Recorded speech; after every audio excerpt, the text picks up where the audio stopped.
USG Rosemary DiCarlo for presenting the 19th report of the Secretary General on the implementation of Resolution 2231, and Ambassador Samuel Bogar for presenting the facilitator's report.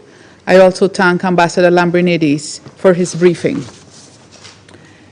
In light of the recent escalation over the past 2 weeks, Guyana welcomes the announced ceasefire between Israel and Iran.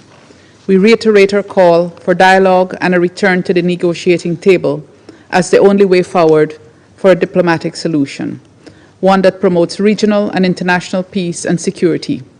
Guyana also urges all parties to exercise maximum restraint and to unequivocally commit to safeguarding all nuclear installations in accordance with their international obligations. Colleagues, we stand at a critical juncture, with Resolution 2231 being mere months away from expiration and a joint comprehensive plan of action still to achieve its core mandate. Guyana recalls that the JCPOA, endorsed by Resolution 2231, was meant to ensure that Iran's nuclear program will be of an exclusively peaceful nature. Guyana also recalls that Resolution 2231 encouraged member states to cooperate with Iran in the framework of the JCPOA, including through IAEA involvement. It also encourages cooperation in the field of peaceful uses of nuclear energy and engagement in mutually determined civil nuclear cooperation projects in accordance with Annex 3 of the JCPOA. We acknowledge the 19th report of the Secretary General on the implementation of Security Council Resolution 2231. We concur with his assessment that a diplomatic solution that ensures the exclusively peaceful nature of the Iranian nuclear program and promotes economic and trade cooperation between the Islamic Republic of Iran and the international community is the only viable pathway to peace and prosperity. We took note of last month's IAEA report on Iran's implementation of its commitment under the JCPOA, submitted in accordance with paragraph 4 of Resolution 2231.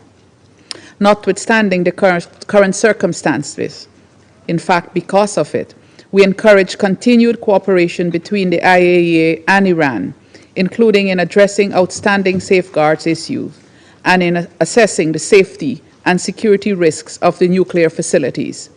We also support the vital efforts of the Secretary General and the Joint Commission's procurement channel in facilitating the implementation of Resolution 2231 and the plan. Colleagues, Guyana recalls that agreement on the JCPOA was reached through intensive multilateral negotiations. We must continue to work towards the full implementation of the plan. Guyana believes that this is vital to ensuring regional and international peace and security, and for building confidence and trust among the parties.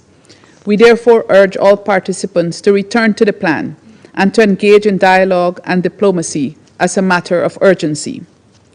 Mutually assured destruction can never be a good policy. We urge stronger commitment toward the Non-Proliferation Treaty and encourage states that have not yet done so to accede to the Treaty on the Prohibition of Nuclear Weapons. We underscore the need for decisive action by the international community in advancing the abolition of nuclear weapons. In conclusion, I reiterate Guyana's commitment to a world free of nuclear weapons and one where there is greater investment in peace. I thank you. I resume my function as President of the Council. The representative of the United States has asked for the floor to make a further statement. I give her the floor. Thank you, Madam President. I am compelled to respond to some assertions made by certain council members. I spoke earlier about the precision operation the United States took to degrade Iran's capacity to produce a nuclear weapon.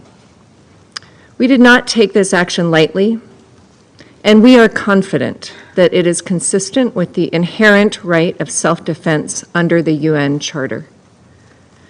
Nothing in the IAEA statute prevents states from taking legitimate steps for their own or collective self-defense. I thank you. I thank the representative of the United States for her statement, and I now give the floor to the representative of the Islamic Republic of Iran. Thank you.